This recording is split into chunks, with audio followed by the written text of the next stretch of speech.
दोस्तों, क्या आपने ऐसे भक्त की कहानी सुनी है जिसने अपनी भक्ति और श्रद्धा में अपनी आंखें भी भगवान को समर्पित कर दी है। जी हाँ, आज मैं आपके समक्ष ऐसी ही एक शिव भक्त की कहानी प्रस्तुत करने जा रहा हूँ जिसने अपनी भक्ति और श्रद्धा में अपनी आंखें भी भगवान शिव को समर्पित कर दी हैं। वैसे तो इस संसार में अनेकों शिव भक्त हुए हैं जिनमें भगवान विष्णु, रावण इत्यादि प्रमुख हैं, जिन्होंने अपने भक्ति से अनेकों बार भगवान शिव को प्रसन्न किए और उनसे अनेकों प्रकार के वरदान प्राप्त किए हैं। परंतु आज मैं आपको ऐसे शिव भक्त की कहानी सुनाने जा रहा हूँ जिसने अपनी भक्ति में भगवान शिव को अपनी आँख अर्पित कर दी। दोस्तों, ये कहानी भारत की धरती पर जन्मे एक महान शिव भक्त कनप्पा की है। ये कहानी भक्ति, समर्पण और त्याग की ऐसी मिसाल है जो मानवता को सच्ची भक्ति का अर्थ समझाती है। कनप्पा की भक्ति ने यह सिद्ध कर दिया कि भगवान को प्रसन्न करने के लिए केवल एक सच्चे हृदय और समर्पण की आवश्यकता होती है और भगवान के प्रति सच्ची श्रद्धा और प्रेम के आगे कोई भी विधि विधान या पूजा पाठ मायने नहीं रखता है। दोस्तों, कहानी की शुरुआत होती है दक्षिण भारत के एक छोटे से गांव से, जहां एक शिकारी समुदाय का राजा, जिसका नाम नगन्ना था, अपनी पत्नी के साथ निवास करता था। नगन्ना बहुत ही साहसी तथा अपने समुदाय की रक्षा करने वाला एवं हर प्रकार के शिकार में निपुण। शिकारी समुदाय के सभी सदस्य नगन्ना के न्याय और शासन से संतुष्ट थे। सभी लोग नगन्ना की बहुत इज्जत और सम्मान करते थे। नगन्ना अपनी पत्नी से बहुत प्रेम करता था, परंतु उनके विवाह के बहुत साल के उपरांत भी उन्हें कोई संतान की प्राप्ति नहीं हुई थी। नगन्ना ने संतान प्राप्ति के लिए बहुत प्रयत्न किया, बड़े बड़े वैद्यों से अपना और अपनी पत्नी का उपचार करवाया, परंतु संतान की प्राप्ति ना हो सकी। समुदाय के सभी सदस्य इस बात से चिंतित रहते थे कि नगन्ना के बाद उनके राजा का दायित्व कौन निभाएगा। दोस्तों, एक दिन की घटना है। नगन्ना शिकार के लिए जंगल की ओर जा रहा था। रास्ते में ही एक नदी पड़ती थी। उस नदी के किनारे एक साधु तपस्या में लीन थे। जब नगन्ना की नज़र साधु पर पड़ी तो वो वहीं पर रुक गया। बहुत देर के बाद जब साधु की तपस्या पूरी हुई, जब महान साधु ने अपनी आंखें खोली तो अपने सामने नगन्ना को बैठा हुआ पाया। तपस्वी साधु ने नगन्ना से कहा, हे बस, तुम इस घने जंगल में अकेले क्या कर रहे हो? नगन्ना ने कहा, महात्मा, मैं शिकार के लिए जंगल में आया था। जब आप पर नज़र पड़ी तो मैं आपसे आशीर्वाद लेने के लिए रुक गया।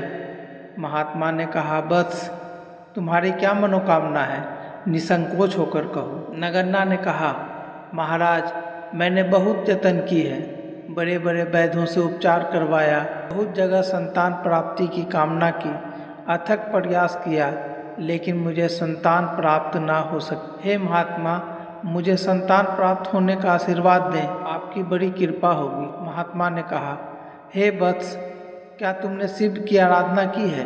तुम शिव की आराधना करो, तुम्हें अवश्य ही पुत्र धन की प्राप्ति होगी। उस दिन के बाद से राजा नगन्ना रोज भगवान शिव की आराधना करने लगा और भगवान शिव से पुत्र धन की प्राप्ति की कामना करने लगा। कुछ ही दिनों के प्रतीक्षा के बाद भगवान शिव की कृपा से उन्हें एक पुत्र रत्न की प्राप्ति हुई। नगन्ना और उसकी पत्नी पुत्र धन पाकर अत्यंत प्रसन्न हुए। नगन्ना तथा उसकी पत्नी ने अपने पुत्र का नाम थिनप्पा रखा। समय के साथ साथ थिनप्पा भी युवा अवस्था में आ गया। वो अपने पिता के समान ही बहुत साहसी और शिकार कला में माहिर हो गया। थिनप्पा एक साहसी शिकारी के रूप में बड़े हुए और हमेशा पशुओं का शिकार कर अपना और अपने परिवार का पेट भरते थे। जंगल में रहते हुए भी उनका मन निर्मल और निश्चल था, लेकिन उन्हें धर्म, पूजा पाठ और भगवान की भक्ति के बारे में कोई भी ज्ञान नहीं था। वे केवल अपने माता पिता के आज्ञाकारी पुत्र और एक बहादुर शिकारी थे। दोस्तों, कभी कभी थिनप्पा शिकार की खोज में जंगल के बहुत भीतरी हिस्से में चला जाता था। एक दिन की घटना है, वो शिकार की खोज में जंगल में स्थित एक पहाड़ी के शिखर पर पहुंच जाता है। शिखर पर पहुंचते ही उसकी नज़र एक प्राचीन शिवलिंग पर पड़ती है। यह शिवलिंग श्री कालहस्ती नामक स्थान पर स्थित था। कालहस्ती नामक स्थान अत्यंत पवित्र माना जाता है क्योंकि यहाँ स्वयं भगवान शिव निवास करते हैं। लेकिन उस समय यह शिवलिंग एक निर्जन स्थान पर स्थित था और वहाँ नियमित पूजा पाठ करने वाला कोई नहीं था। जब थिनप्पा ने पहली बार शिवलिंग को देखा तो वह उसकी ओर खींचा चला गया। उस समय थिनप्पा को शिव की महिमा का ज्ञान नहीं था, परंतु अनजाने में ही उसे एक अलौकिक आकर्षण एवं अद्भुत शांति का अनुभव हुआ। उसे लगा कि यह कोई साधारण पत्थर नहीं है बल्कि कोई दिव्य शक्ति है। अगले दिन थिनप्पा ने फिर से जंगल में शिकार किया और उसने सोचा कि वो अपने द्वारा शिकार किए गए पशु का मांस भगवान को अर्पित करेगा। उसने नदी के जल से अपने हाथ पैर धोए और अपनी सादगी में भगवान शिव की पूजा की शुरुआत कर दी। उसके पास ना तो कोई पूजा की सामग्री थी और ना ही वो कोई विधि विधान जानता था। उसने अपने पूजा पाठ में शिकारी जीवन की वस्तुओं का ही उपयोग किया। उसने ताजे फूल, जंगली फल और शिकार किए हुए मांस को शिवलिंग पर अर्पित कर दिया। थिनप्पा की भक्ति का तरीका बहुत ही अनूठा था, लेकिन उसमें एक सच्ची भावना और प्रेम था। वो अपनी आंखों से जल निकालकर शिवलिंग का अभिषेक करता था क्योंकि उसे पता ही नहीं था कि पूजा में गंगा जल का उपयोग होता है। फिर वो शिकार किए हुए जानवर के मांस का टुकड़ा भगवान को अर्पित करता था। उसकी भक्ति के आगे विधि विधान मायने नहीं रखती थी। वो पूरी श्रद्धा से शिवलिंग की पूजा करता था। एक दिन मंदिर का पुरोहित जो प्रतिदिन शिवलिंग की पूजा करता था, उसने देखा कि शिवलिंग पर मांस और पत्ते चढ़े हुए हैं। उसे बहुत ही आश्चर्य हुआ और इस बात पर क्रोध भी आया कि आखिर ये कौन कर रहा है। उसने छुप कर देखने का निर्णय लिया। उसने छुप कर देखा कि एक युवक पूरी श्रद्धा के साथ शिवलिंग की पूजा कर रहा है। पुरोहित को थिनप्पा का यह तरीका बहुत ही अपमानजनक लगा। वो थिनप्पा के पास आता है और उस पर चिल्लाते हुए कहता है, तुमने घोर अपराध किया है। तुमने शिवलिंग और इस मंदिर को अपवित्र कर दिया। शिवलिंग पर मांस अर्पित कर तुमने शिव का अपमान किया है। भगवान शिव तुम्हें इसकी सजा अवश्य देंगे। थिनप्पा ने बहुत ही विनम्रता के साथ कहा, महात्मा, मैंने तो सिर्फ शिव की आराधना की है। मेरे मन में शिव का अपमान करना कतई नहीं था। मेरी भक्ति में अगर कोई गलती हुई है तो भगवान मुझे माफ़ करेंगे। पुरोहित ने थिनप्पा को अपमानित कर मंदिर से भगा दिया। वह उसकी भक्ति और प्रेम को नहीं समझ सका। इधर स्वर्गलोक में सभी भगवान थिनप्पा की शिव के प्रति सच्ची भक्ति और श्रद्धा से परिचित थे। सभी भगवान शिव के पास जाते हैं और उनसे विनती करते हैं, हे प्रभु, थिनप्पा आपका परम भक्त है। उसकी भक्ति और श्रद्धा सच्ची है। कृपया कर आप थिनप्पा को अपना दर्शन देकर उसके जीवन का उद्धार करें।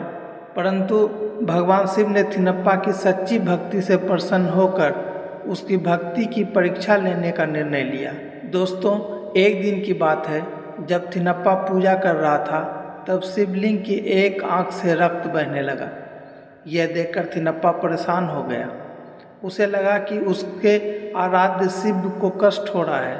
थिनप्पा ने सोचा कि जैसे वो किसी घायल व्यक्ति की मदद करता है, वैसे ही उसे भगवान की सहायता करनी चाहिए। वो जंगल जाकर वहाँ से अनेकों प्रकार के जड़ी बूटी लाता है और भगवान शिव की आंख पर लगाता है, परंतु रक्त का बहना बंद नहीं होता है। इसी प्रकार वह अपने पास उपस्थित अन्य वस्तुओं का उपयोग भगवान शिव की आंख से बहते हुए रक्त को रोकने के लिए करता है, परंतु उसकी सारी कोशिश नाकाम हो जाती है। उसकी समझ में नहीं आ रहा था कि वो क्या करे जिससे भगवान की आंख से रक्त बहना बंद हो जाए। अचानक उसके दिमाग में आता है और वो सोचने लगता है, क्यों ना भगवान शिव की आंख की जगह मैं अपना आंख लगा दूं, जिससे भगवान शिव को कष्ट होना बंद हो जाएगा। उसने बिना कुछ सोचे समझे अपनी एक आंख निकालकर शिवलिंग की घायल आंख पर लगा देता है। चमत्कारिक रूप से रक्त बहना बंद हो जाता है, लेकिन तभी दूसरी आंख से रक्त बहने लगता है। कनप्पा की भक्ति इतनी गहरी थी कि उसने बिना किसी झिझक के अपनी दूसरी आंख भी निकालने का निर्णय ले लिया। उसने अपनी दूसरी आंख निकालने से पहले अपनी पैर की उंगली से शिवलिंग को छूकर महसूस किया, ताकि अंधा होने के बाद भी वो सही स्थान पर अपनी आंख अर्पित कर सके। जैसे ही उसने दूसरी आंख निकालने के लिए अपने हाथ बढ़ाए, भगवान शिव स्वयं प्रकट हो गए और उसकी भक्ति से प्रसन्न होकर उसे रोक दिया। थिनप्पा अपने सामने साक्षात भगवान शिव को देखकर अत्यंत प्रसन्न हो जाता है। वो भगवान के चरणों में अपना प्रणाम अर्पित करता है और कहता है, हे भगवान, आपके साक्षात दर्शन से मेरा जीवन धन्य हो गया। तब भगवान शिव कहते हैं, वत्स, मैं तुम्हारी सच्ची भक्ति से अत्यंत प्रसन्न हूँ। तुमने मेरे लिए अपनी आँखों का बलिदान करने में भी संकोच नहीं किया। तुमने यह साबित कर दिया कि सच्ची भक्ति के लिए विधि विधान से अधिक महत्व श्रद्धा और प्रेम का होता है। भगवान शिव ने थिनप्पा को उसकी आँख वापस लौटा दी और उसे मोक्ष का आशीर्वाद दिया। उन्होंने कहा, थिनप्पा की भक्ति आने वाले युगों तक एक उदाहरण बनी रहेगी। भगवान शिव ने थिनप्पा को कनप्पा नैनार की उपाधि दी, जिसका अर्थ होता है आँखों का बलिदान करने वाला भक्त। तभी से थिनप्पा का नाम कनप्पा पड़ा और वो ब्रह्मांड में भगवान शिव के भक्त के रूप में प्रसिद्ध हुआ।